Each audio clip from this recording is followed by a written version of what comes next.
네, 두근두근 내 인생 2차 시 시작하겠습니다. 예, 책 교과서 22쪽 펴주시고요. 예, 필기도구 준비됐죠?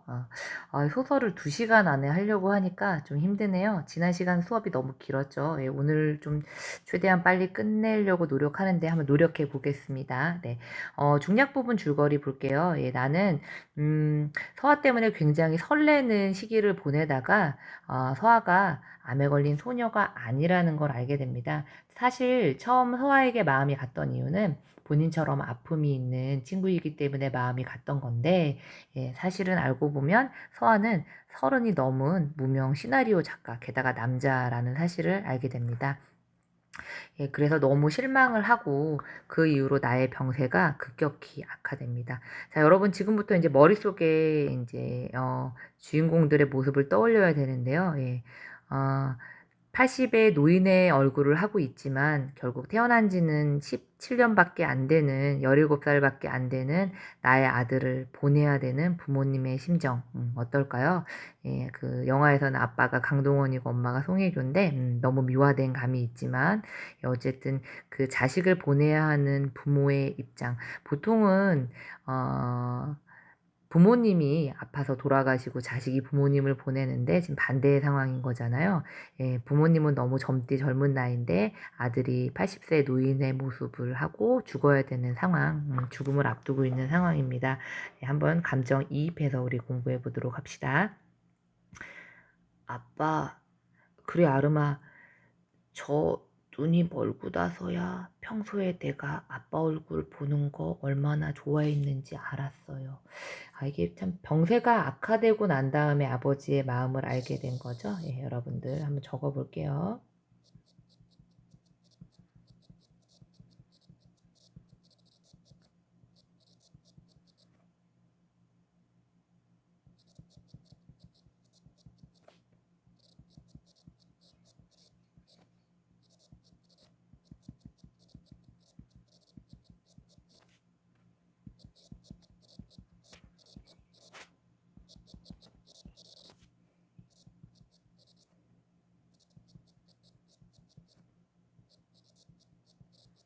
네, 여러분들 필기할 때 선생님 쓰는 거 다 기다리지 말고 바로바로 따라 쓰세요. 그래야 시간이 좀 절약될 것 같아요. 예, 적어 주세요.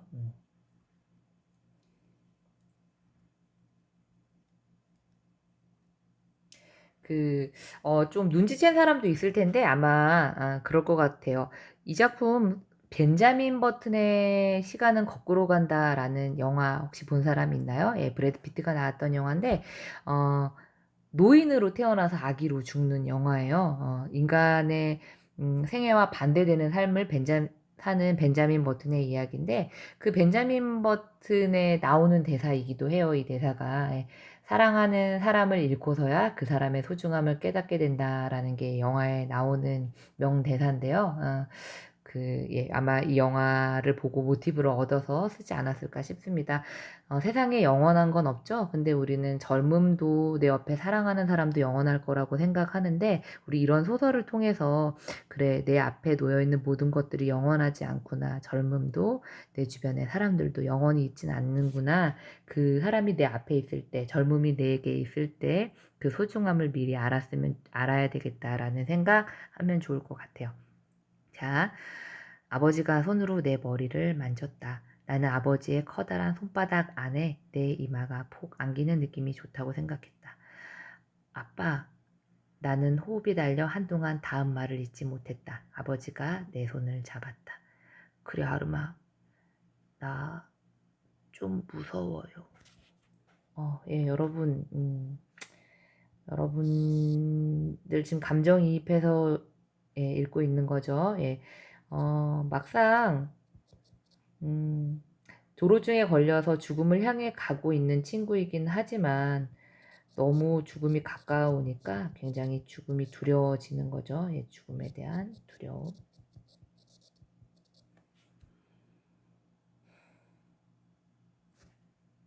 네, 근데 선생님은 그 다음이 더 가슴이 아파요. 자식이 무서워요. 죽음이 두려워요라고 말할 때 아버지는 뭐라고 말해야 될까요? 아마 자식이 느끼는 슬픔보다 아버지의 슬픔이 훨씬 더 클 거예요. 말로 표현할 수 없겠죠? 예, 그래서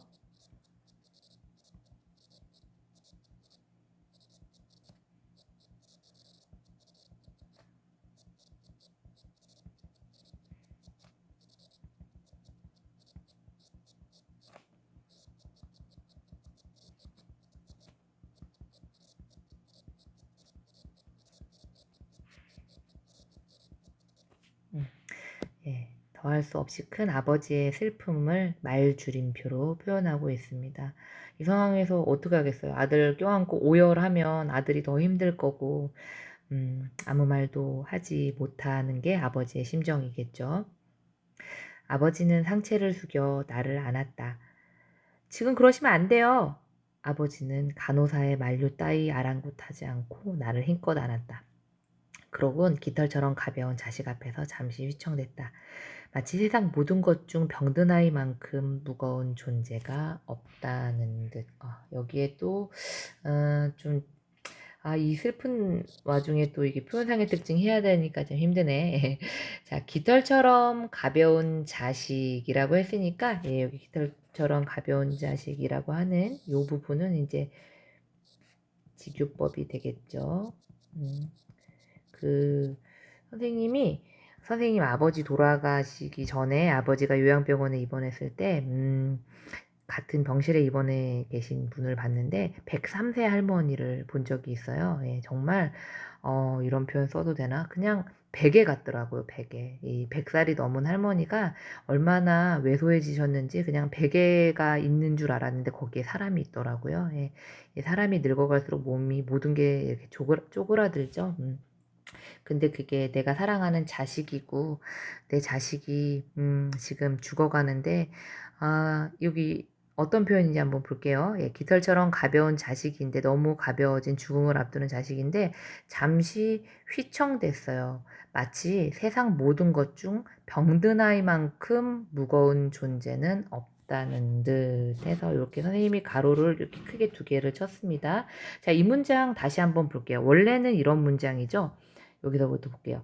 마치 세상 모든 것 중 병든 아이만큼 무거운 존재는 없다는 듯 깃털처럼 가벼운 자식 앞에서 잠시 휘청댔다라고 해야지 어순으로 본다면 그게 자연스럽죠. 근데 지금 일부러 순서를 도치했습니다. 깃털처럼 가벼운 자식 앞에서 잠시 휘청댔다.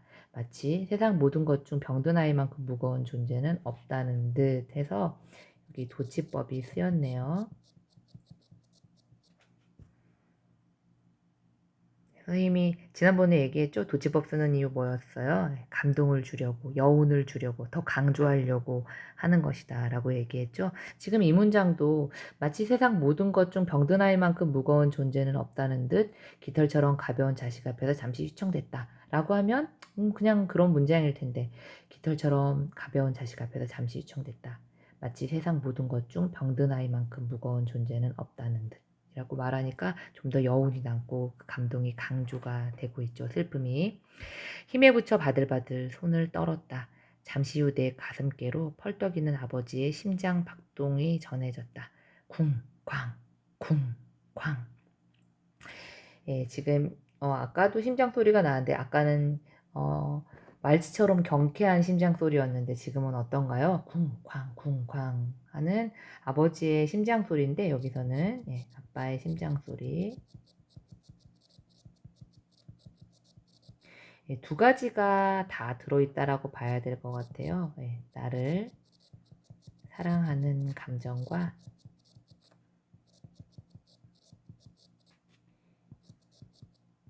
한편으론 예, 나의 죽음을 두려워하는 마음까지 다 섞여 있습니다. 아빠의 심장 소리, 나를 사랑하는 감정과 나의 죽음을 두려워하는 마음까지 쿵쾅 쿵쾅.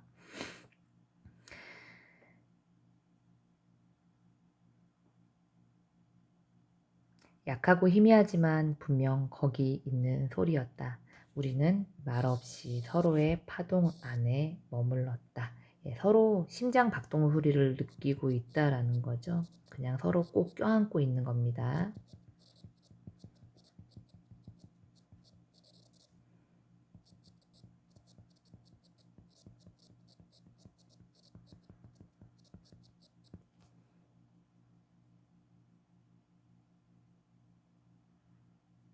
야, 왼쪽에 질문이 또 있어요. 우리는 말없이 서로의 파동 안에 머물렀다. 서로의 심장 박동 소리를 느끼면서 꼭 껴안고 있는 거잖아요. 예, 결국 뭡니까?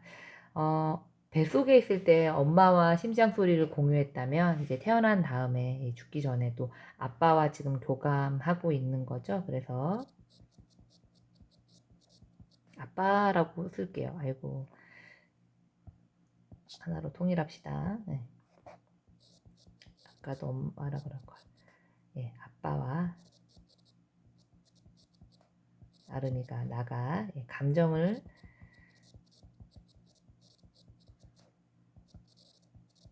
공유해서 서로에 대한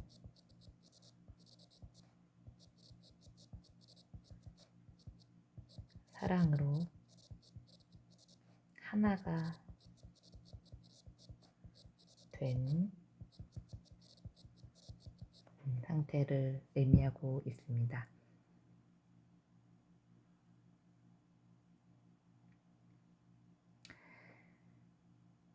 네, 죽음이 두렵다는 아들을 아빠가 아무 말도 못하고 그냥 꼭 안아주고 있으면서 심장 소리를만 공유하고 있는 그런 장면입니다.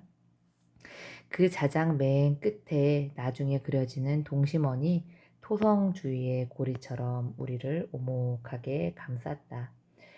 아주 오래전 어머니의 뱃속에서 만난 그런 박자를 누군가와 온전히 합쳐지는 느낌을, 누군가와 온전히 합쳐진다라는 건 온전히 교감한다라는 뜻이겠죠.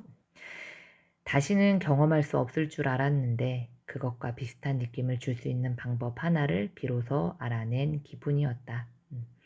그건 누군가를 힘껏 안아 서로의 박동을 느낄 만큼 심장을 가까이 포개는 거였다. 네.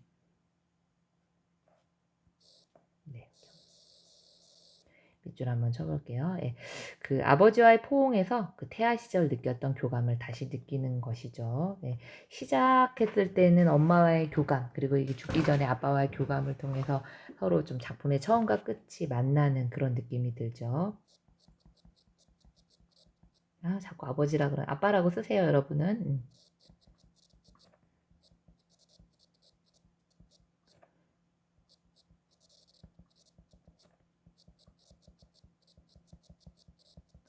태아 시절 느꼈던 교감을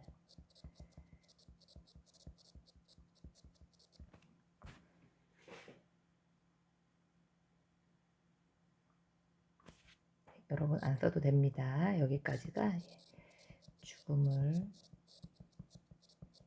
앞두고 아버지의 사랑을 느끼고 있습니다.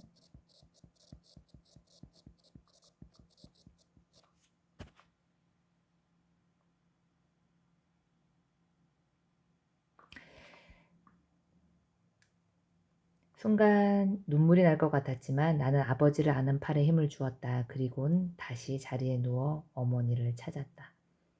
엄마, 응? 뭐 하나 물어봐도 돼요? 응, 다 물어봐. 혹시 나 무섭지 않았어요? 어머니의 목소리가 가늘게 떨렸다.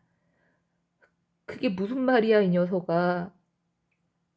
가끔 궁금했어요. 엄마랑 아빠랑 내가 병들어서 무서운 게 아니라 그런 나를 사랑하지 못할까봐 두려우시진 않았을까. 여러분 영화 봐서 알 텐데 이 조로증에 걸린다는 건 굉장히 이른 나이에 확 늙어버려서 주변 사람들 눈 시선을 의식해서 모자 쓰고 안경 쓰고 다니는 거 영화에서 봤죠. 그래서 아르미는 그런 생각을 했던 거죠. 병든 나를 걱정하는 부모님의 마음도 걱정되지만 사실은 내가 너무 추해서 늙고 추해져서 엄마 아빠가 나를 사랑하지 못할까 두려워했다라는 거죠. 네, 이 부분. 네.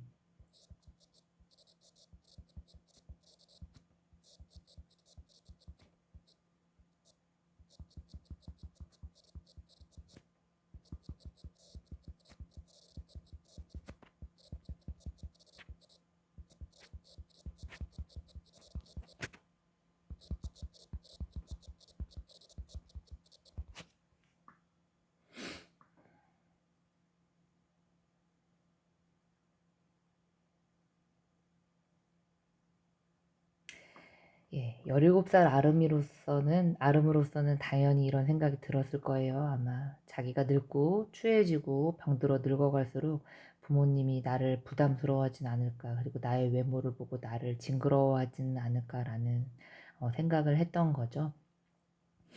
근데 부모는 그렇지 않아요. 예. 어머니는 아무 말도 하지 않으셨다. 어쩌면 간신히 울음을 참고 계신지도 몰랐다. 엄마, 어머니가 갈라지는 목소리를 냈다. 어?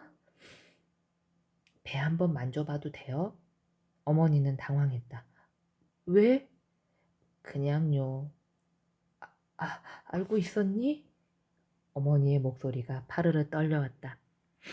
사실 아름이는 죽어가는데 지금 미라의 뱃속에는 또 다른 생명을 잉태하고 있는 상태예요. 아름이의 동생을 임신하고 있는 상태인데 아들이 너무 상태가 좋지 않으니까 말을 못하고 있었는데 아름이는 벌써 다 알고 있었죠. 한참 전에 엄마가 먹는 그 약, 엽산 맞죠? 예, 엽산, 예, 임신 초기에 여성이 먹는 약입니다. 걱정돼서 찾아봤었어요. 일부러 숨긴 건 아니야.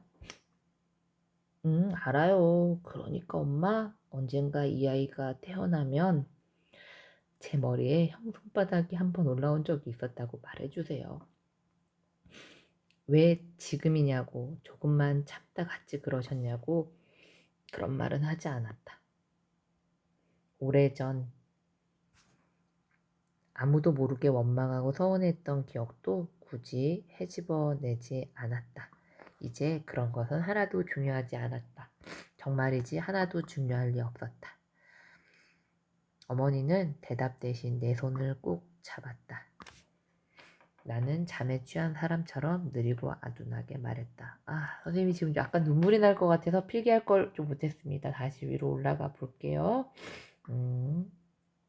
예, 올라가서 볼게요. 배 한번 만져봐도 돼요. 예, 이 부분에 이미 아름이는 알고 있었다라는 거죠. 예, 적어볼게요.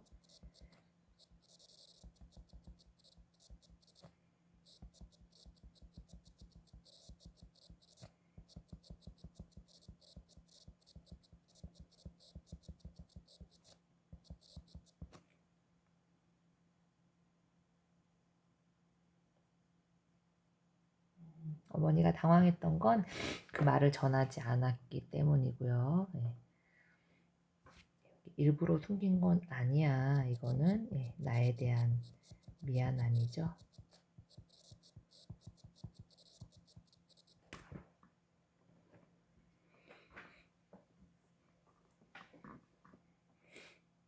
네, 그리고 이 부분 지금 동생을 보지 못하고 자신은 곧 죽을 거라는 걸 알고 있는 거죠. 예.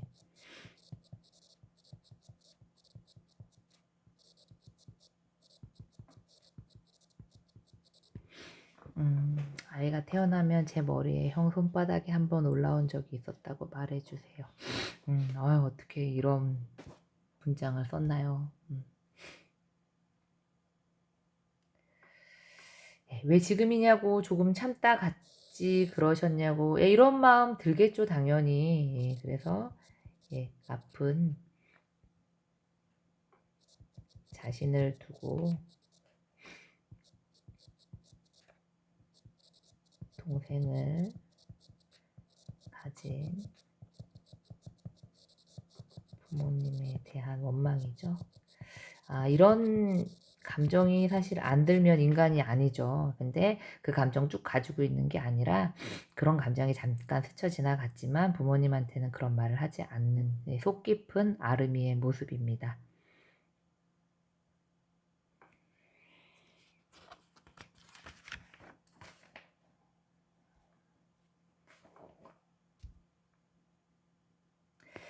오래전 아무도 모르게 원망하고 서운했던 기억도 굳이 헤집어내지 않았다. 이제 그런 것은 하나도 중요하지 않았다. 정말이지 하나도 중요할 리 없었다. 어머니는 대답 대신 내 손을 꼭 잡았다. 나는 잠에 취한 사람처럼 느리고 아둔하게 말했다. 지금 굉장히 위독한 상태가 되어가고 있는 거죠. 말을 하고 싶어도 말이 잘 안 나오는 그런 상황. 아빠,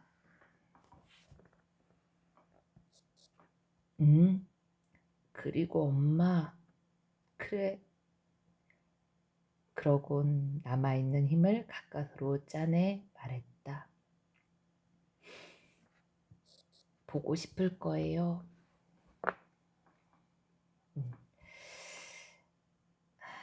예.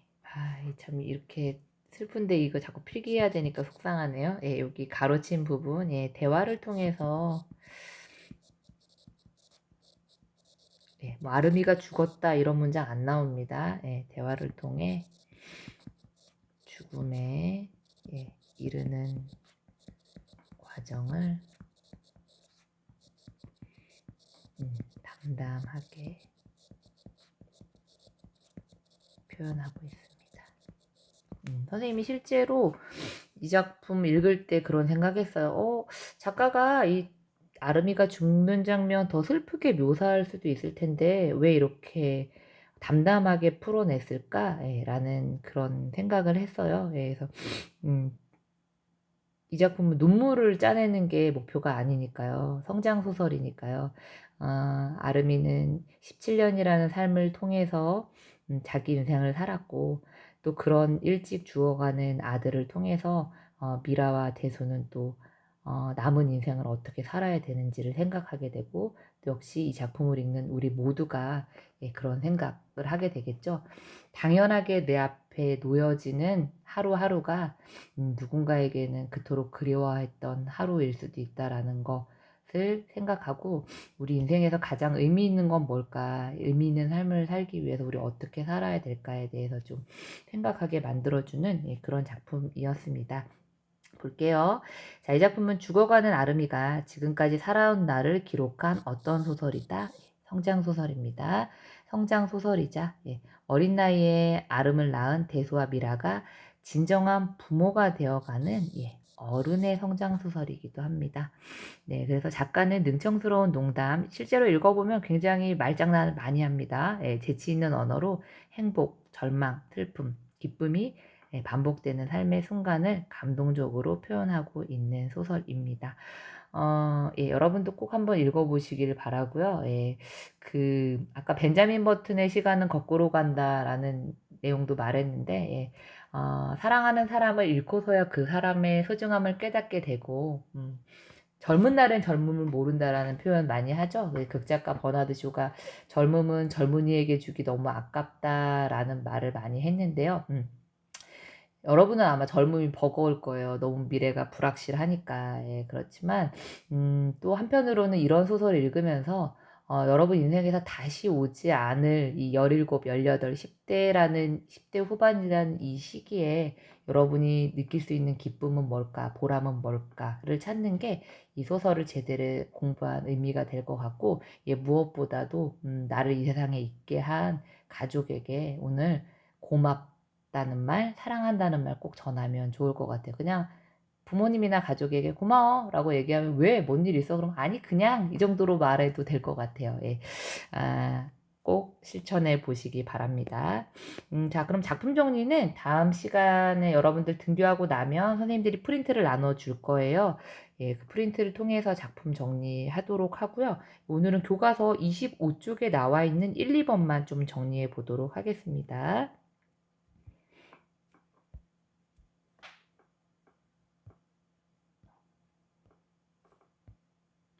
예, 자, 다음 활동을 통해 이 작품이 제목이 갖는 의미. 자, 태일 때 두근두근 소리 듣고 나는 어떤 생각했는가? 라고 했는데요. 예, 여러분들 이거 그냥 읽어만 봐도 될 것 같아요. 왜냐면 여러분들 프린트에 나중에 선생님 내주는 작품 정리 프린트에 다 나와 있거든요. 그래서 25쪽 위에다가 학습활동 위에다가 작품 정리 프린트 참고 이렇게 적어주시면 될 것 같아요. 예, 그래서 예, 적었으면 예, 읽어볼게요 한번. 예, 두근두근 소리를 듣고 어떤 생각했나요? 태아일 때 어머니 뱃속에서 듣던 어머니 심장 박동 소리로 그 소리를 듣고 도망가기 싶지도 않고 두려움도 느끼고 또 춤추고 싶다는 설렘도 느꼈었죠. 예, 또 이서하라고 불렀을 때 나의 가슴속에 일었던 기척은 결국 이름을 불렀을 때 나의 가슴속에 일었던 기척은 갑자기 다가왔지만 매우 크게 인식되는 존재감, 한마디로 사랑에 빠졌다라는 것이었죠. 예, 그다음 아버지 품속에서 느꼈던 쿵쾅쿵쾅은 뭐였나요? 아버지의 심장 박동 소리로 아버지 죽음, 아들의 죽음을 두려워하는 아버지의 두려움과 또 아들, 나에 대한 사랑을 느꼈죠. 자, 요거는 좀 중요한 내용 필기합시다. 아직 다 쓰지 마시고요. 읽은 다음에 합시다. 자, 이 작품 이를 바탕 이 쿵쾅쿵쾅 두근두근이라는 뱃속에서 느꼈던 아버지랑 죽기 전에 나누었던 이 쿵쾅쿵쾅 이런 박동 소리를 통해서 이 작품에 담긴 상징적 의미 생각해 보자라고 했는데요. 두근두근은 나에게 새로운 세상과 처음 만나는 순간의 두려움, 설렘의 소리고 그 다음에 기척에는 새로운 만남에 대한 설렘과 기대가 담겨 있고, 쿵쾅쿵쾅은 나에 대한 아버지의 사랑을 확인할 수 있는 소리다. 예. 여러분들 요거 다 프린트에 나중에 나와 있을 겁니다. 위에는 생략하고요. 요 부분만 한번 적어 볼게요. 그러면 이처럼 제목의 두근두근은 적어 볼게요. 예. 내가 살아가는 과정에서 겪게 된 예, 의미 있는 삶의 순간을 의미한다. 예, 적어두세요. 두근두근은 내가 살아가는 과정에서 겪게 된 의미 있는 삶의 순간을 의미한다. 네. 이렇게 뭐 하여튼 적는 것도 중요한데 여러분도 한번 이거 적으면 생각해 봤으면 좋겠어. 아, 나 살면서 제일 내 인생에서 기억에 남는 순간은 언제지? 누군가의 부모님과 혹은 친구와 가족과 충분히 교감하면서 내가 살아있다, 내가 행복하다라고 느꼈던 그런 순간은 언제였지? 예, 그런 순간들이야말로 인생이라고 말할 수 있고, 살아있다라고 예, 말할 수 있는 그런 순간이 아닌가 한번 생각해 보면 좋을 것 같아요. 예, 그 다음에 우리 이거 표현상의 특징을 통해서 작품이 어떻게 더 빛이 났는가를 알아보자라고 얘기를 했죠. 예, 그래서 볼게요. 가에 나와 있는 거. 예, 어머니의 심장은 오동통한 달처럼 뭐 나무가 초록을 퍼뜨리듯 사방에 비틀을 퍼뜨렸다. 이거 뭐였나요? 이거 직유법이었죠. 그래서 여러분들은 가에다가는 밑에 의미 및 표현상의 특징 거기다 그냥 직유법 정도 써놓으면 돼요. 그냥 프린트에도 다 정리가 돼 있을 거거든요. 예. 그 다음 나 볼게요. 고요라는 이름의 바람이 따로 있기나 하듯 쩌렁쩌렁 정막이 울렸다. 고요는 조용한 건데 그 고요함이 쩌렁쩌렁 정막을 울렸다. 서화가 내 마음속에서 피어날 때 내용이었죠. 바로 어떤 표현이었어요? 예, 역설적 표현이었죠. 역설적 표현을 사용해서 서화라는 존재가 잔잔하기만 했던 내 삶에 큰 의미로 다가왔다는 걸 강조하고 있는 거였고요.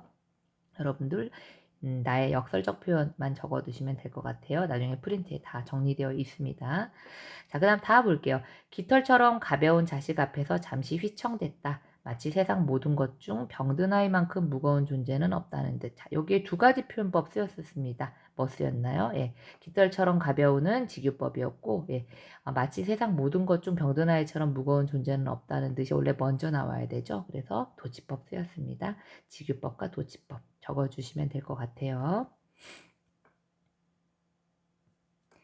예, 그래서 결국 함축적 의미를 보면 이러한 참신한 발상과 독창적 표현 방법이 쓰인 문학 언어는 예, 풍부하고 심층적인 의미를 지녀서 더 전달 효과를 높여준다. 그리고 언어 자체가 지닌 아름다움을 극다화해서 보여준다라는 거죠. 안 적으셔도 됩니다. 예, 프린트에 다 정리되어 있을 겁니다. 예, 자, 여기까지 우리 두근두근 내 인생이라는 따끈따끈한 요즘 소설 읽어봤습니다. 김혜란 작가의 다른 작품들도 다 좋으니까 여러분들 이 작품이 괜찮았으면 한번 김혜란 작가에 도전해 보시고요. 뭐 선생님이 수업 시간에 얘기했던 뭐 정세랑 작가 그리고 선생님 나중에 추천할 텐데 선생님 요즘에 윤이형이라는 작가가 굉장히 의미 있는 글 많이 쓰는 것 같아요. 그래서 윤이형 작가 이런 요즘 작가들의 소설을 읽어보면서 우리가 앞으로 어떤 삶을 살아야 되는지 한번 생각해 보는 그런 기회가 되었으면 좋겠습니다. 예, 오늘 수업 여기서 마무리하겠습니다. 수고하셨습니다.